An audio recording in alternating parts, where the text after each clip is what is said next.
I think it'll, be a good thing to kind of, spread your wings and do something different, something crazy, And so, we recorded the album, and, I forget the guys that did all the remixing out in California, but they did a really good mix on the album, and some blues critics was like, my Big Daddy need to stick to blues and not go to anything else because he's strictly a blues man. But I have to say the younger crowd for that album, they really loved it, and that brought him abundantly younger crowds all over the world just from that album. And people started to get into it more and more. Older crowds started to listen to it a little bit more and liking it a little bit more. So I think it helped him out a whole lot, better than put him on the back burner. On drums, Cedric Burnside.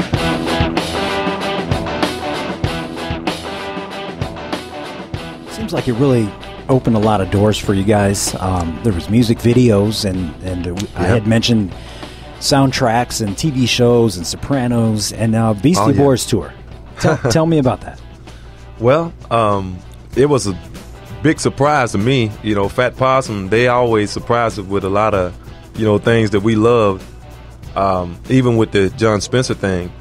But yeah, man, the tour was awesome. Beastie Boys, wow. My Big Daddy didn't even know who they was, and I never, my life saw them in concert or anything like that, but I always heard, some of their songs on the radio, and I knew they was pretty big stuff, the Beastie Boys, and so, it was just some really great opportunities that came my Big Daddy way, and due to Fat Possum, and I'm grateful for that, What I was going to say is on the Come On In, I think that was the first album that not only did RL mention your name in the recordings, but you were on the disc, and or if you had the vinyl, you had a picture of your face on there. How did that feel? How did that come about? And of course, you're giving us the bird. So, and you had to have been like 19. Were you kind of like, yeah, that's cool, but am I supposed to be putting that on an album? I mean, tell me about that. Well, dealing with Fat Possum, you never know what they'll throw at you. Don't you let my baby ride, man. Don't you let my baby ride, man. Don't you let my baby ride, man. Don't you let my baby ride. So, I thought it was pretty cool. I have to say I did think it was pretty cool. And my face never being on any kind of album or CD was really great. My friends get to see me on a CD, fans get to see me on a CD, So that was good. And it was really weird because Matthew was, coming behind me. He tapped me on the shoulder and he was like, Cedric, flip a bird, and I was like, flip a bird for what? He just throw up your 2 middle finger. So I did it, and Bruce snapped the picture. There it is, right there, and it became my album cover.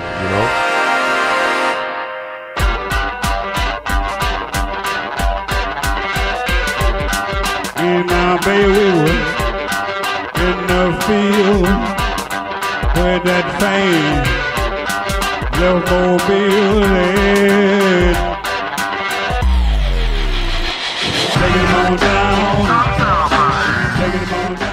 Damn right! Damn right! We got the blues. Red, white, and blues. You're listening to Blues America, baby.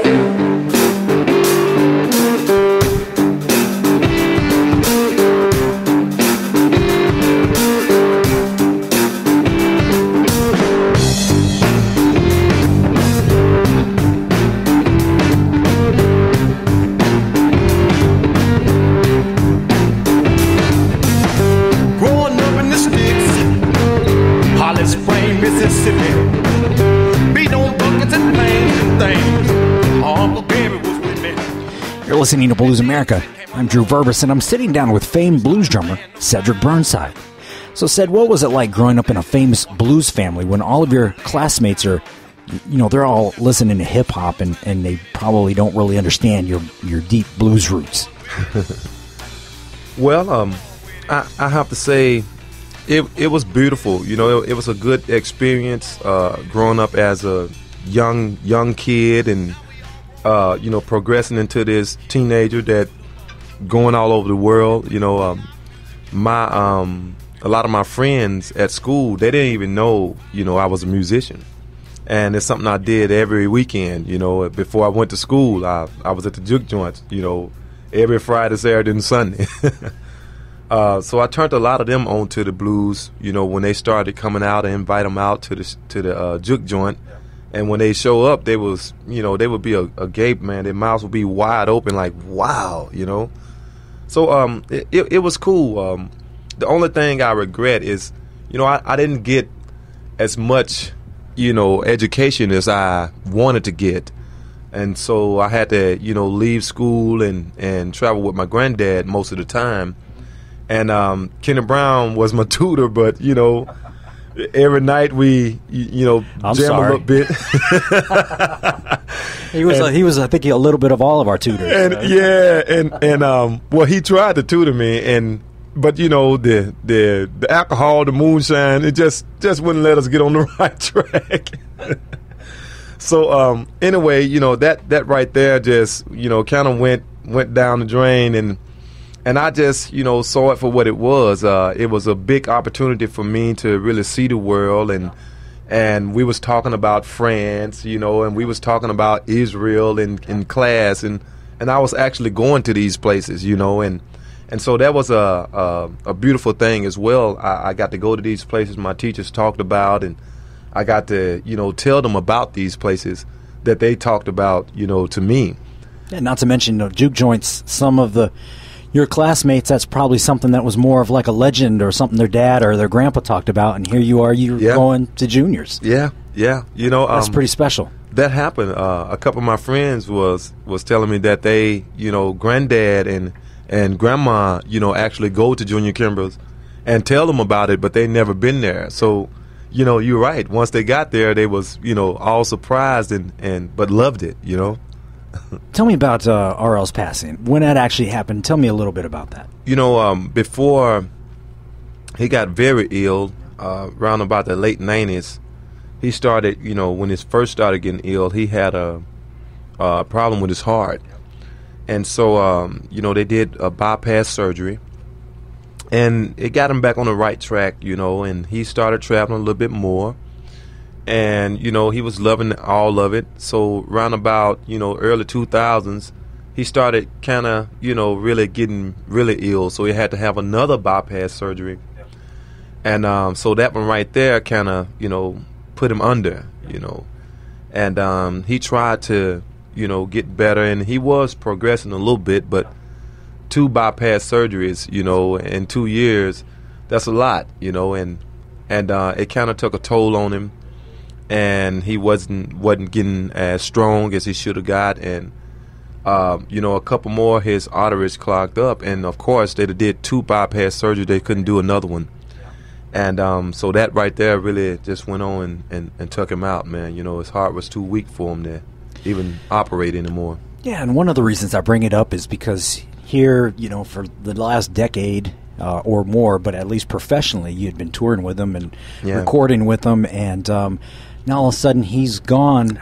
Was there sort of a moment where you thought, man, what am I going to do now? Am I going to do something solo? Is this the end of my career? Well, yeah, I thought all of that, you know, all the above. My uncle, Cedric Burnside, we grew up together, playing together in the juke joint. So, you know, we was pretty tight with each other, and you know, we was pretty good at music. And you know, sometimes you get together with your family and it works out, and sometimes it don't work out. Well, in me and Gary's case, it didn't work out. And I always thought, you know, what I'm going to do next.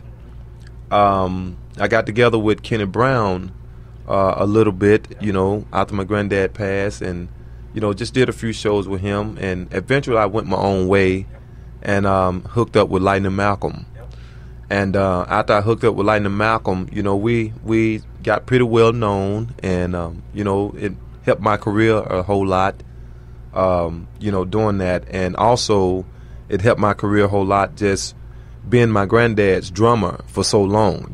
For 11, 12 years, people knew me for, playing with my Big Daddy. Right.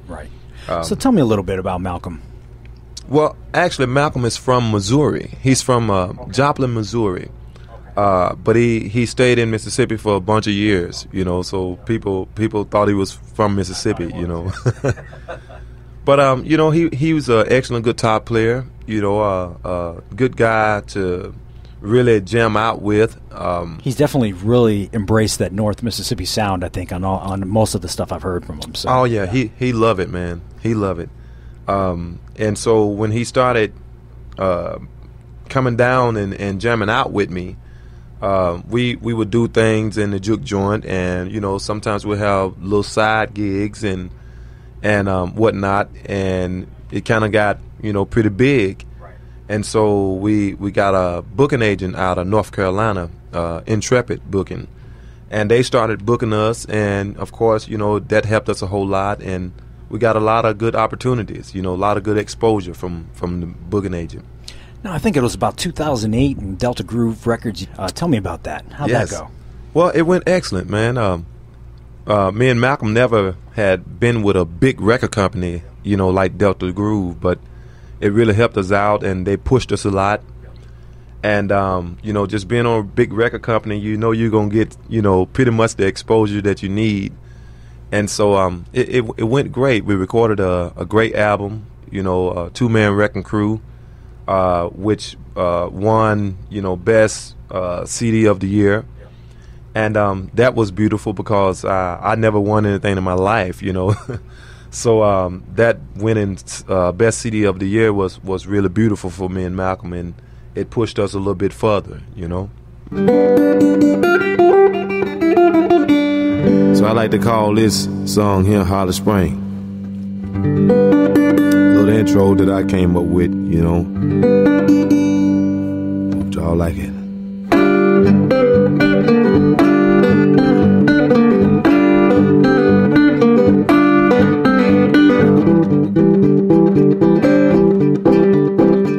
It's been a while since I listened to that album, but one of my favorite songs is one I wrote. It's called My Baby, She Don't Love Me No More, and I love that song. And another one that I wrote is called You Can Move. Malcolm really loved that song. So you put this album out, and you go out on the road and you start touring and getting some, all of a sudden your name's on the marquee. Was this a combination of new fans, or did a lot of people know you from RL? Well, yeah, that was pretty much my thing. A lot of people knew me from playing with my Big Daddy, and so a lot of people stayed loyal to the Hill Country Blues, and pretty much everything that I, would record, people would stay loyal to it. They would buy it and, support me. But a lot of people supported me and Malcolm CD from Delta Groove. Some people didn't like it. They thought it was a little bit too modern and wasn't Hill Country style. And some people was like, yeah, I hear the Hill Country in there, but it's just got a little bit more to it than Hill Country. I thought so as well. Not that I didn't think it was a great CD, because it was an awesome CD, produced very well and everything. But some of the things in the CD, on the songs, I wouldn't have put in there. But we kind of had to meet halfway with the record company. Some things they wanted in there that we just had to put in there, for the deal. It's kind of how things work with record companies. Can I please come back home? Oh, baby, can I please come back home? Baby, can I please come back home? Oh, baby, can I please come back home? Well, if you let me come back home, baby, I won't do no more.